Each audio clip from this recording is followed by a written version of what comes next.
হৰে কৃষ্ণ। আমি মনুষ্যই যেতিয়া ভাগৰি পৰোঁ তেতিয়া বিশ্ৰাম কৰোঁ। যেতিয়া দিনটোৰ অন্ত পৰে তেতিয়া সূৰুযো পশ্চিমৰ কোলাত শুই পৰে আৰু আত্মা যেতিয়া সংসাৰৰ ব্যস্ততাৰ মাজত দৌৰা দৌৰি কৰি উপায়বিহীন হৈ ভাগৰি পৰে তেতিয়া এই শান্তিৰ সন্ধান কৰে আৰু সেই শান্তি প্ৰাপ্তি হয় ভগৱানৰ স্মৰণত, ব্ৰতত, একাদশীত। একাদশী এয়া মাত্ৰ এক উপবাস নহয়, বৰঞ্চ আত্মাৰ তৃষ্ণা নাশ কৰা এক মহত্বপূৰ্ণ দিৱস। এইটো হৈছে সেই দিন যি দিনটোত আমি নিজৰ অন্তঃকৰণলৈ প্ৰৱেশ কৰোঁ। এই দিনটোত আমি বাহিৰৰ অৰ্থাৎ শৰীৰৰ ভোক দমাই ৰাখি আত্মাৰ ভোকক তৃপ্ত কৰাৰ প্ৰয়াস কৰোঁ। এয়া হৈছে সেই ক্ষণ যেতিয়া ভোজনৰ স্থান হৰিনামে লৈ লয়। একাদশীৰ অৰ্থই হৈছে ত্যাগ, কিন্তু এই ত্যাগ শৰীৰৰ নহয়, বৰঞ্চ বাসনাৰ ত্যাগ। এই দিন হৈছে অনুশাসনৰ দিন, সংযমৰ দিন, আৰু সবাতোকৈ ঊৰ্ধত একাদশী হৈছে ভগৱান শ্ৰীহৰিৰ ওচৰত সমৰ্পণ কৰাৰ দিৱস। আৰু যেতিয়া কথা আহে শয়ন একাদশীৰ কথা, তেন্তে এই উপবাস কেৱল শৰীৰৰ সাধনা নহয়, বৰঞ্চ ব্ৰহ্মাণ্ডৰ সেই মহান ক্ষণৰ স্মৰণৰ দিৱস যেতিয়া স্বয়ং ভগৱান শ্ৰী বিষ্ণু 4 মাহৰ বাবে ক্ষীৰ সমুদ্ৰত যোগনিদ্ৰাত লীন হৈ পৰে। যিদৰে কোনো ৰজাই নিজৰ চকু বন্ধ কৰি সমস্ত ৰাজ্য বিশ্বাসী মন্ত্ৰীগণক সঁপি দিয়ে, ঠিক সেইদৰে ভগৱান শ্ৰী হৰিয়েও লীলা কৰি নিজৰ চকু মুদি লয় আৰু সৃষ্টিৰ সমস্ত আশা ভক্তগণৰ জাগৰণত নিৰ্ভৰশীল হৈ পৰে।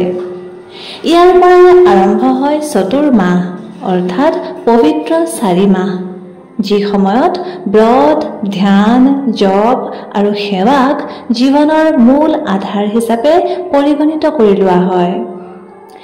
এতিয়া শ্ৰৱণ কৰোঁ আহক শয়ন একাদশীৰ সৈতে জড়িত সেই কথা যি এই একাদশী ব্ৰতক সিদ্ধি প্ৰদান কৰে। বহু প্ৰাচীন সময়ৰ কথা, আৰু তেতিয়া ধৰ্মই আছিল শাসনৰ মূল আধাৰ।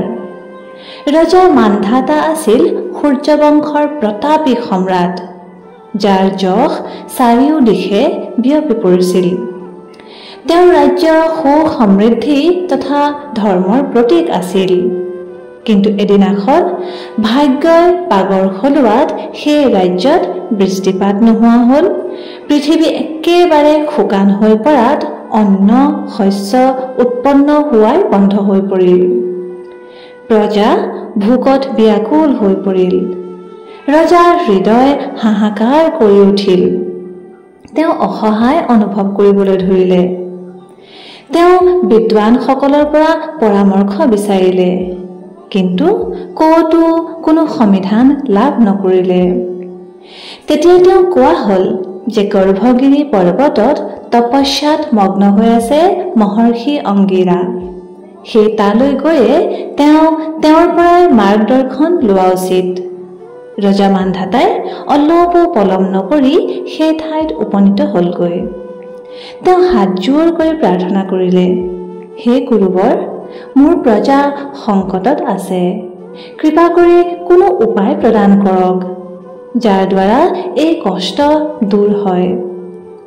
তেতিয়া মহান ঋষি অংগিৰাই গভীৰভাৱে ধ্যান কৰি তেওঁলৈ দৃষ্টি নিক্ষেপ কৰিলে আৰু ক'লে, হে ৰাজন, এই আকাল কেৱল এক প্ৰাকৃতিক দুৰ্যোগ নহয়, এয়া এক সকিয়নি যে আপোনাৰ ৰাজ্যত এজন অধাৰ্মিক অযোগ্য ব্যক্তিয়ে তপস্যা কৰি আছে।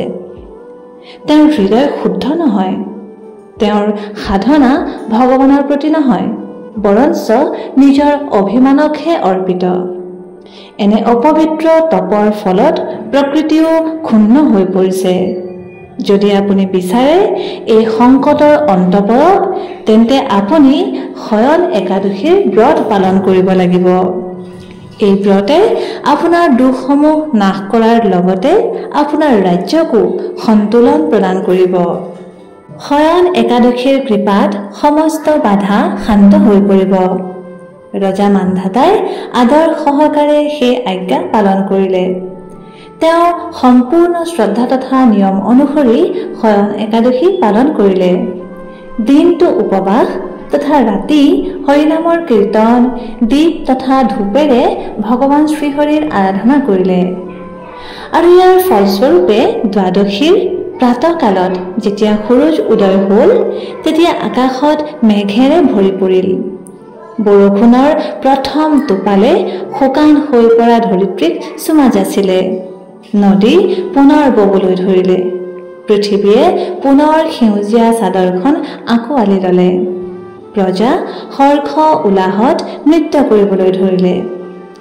এয়াই হৈছে শয়ন একাদশীৰ মহিমা, যি কেৱল এক ব্ৰত নহয়, এয়া ভগৱানৰ সৈতে আত্মাৰ মৌন সংবাদ।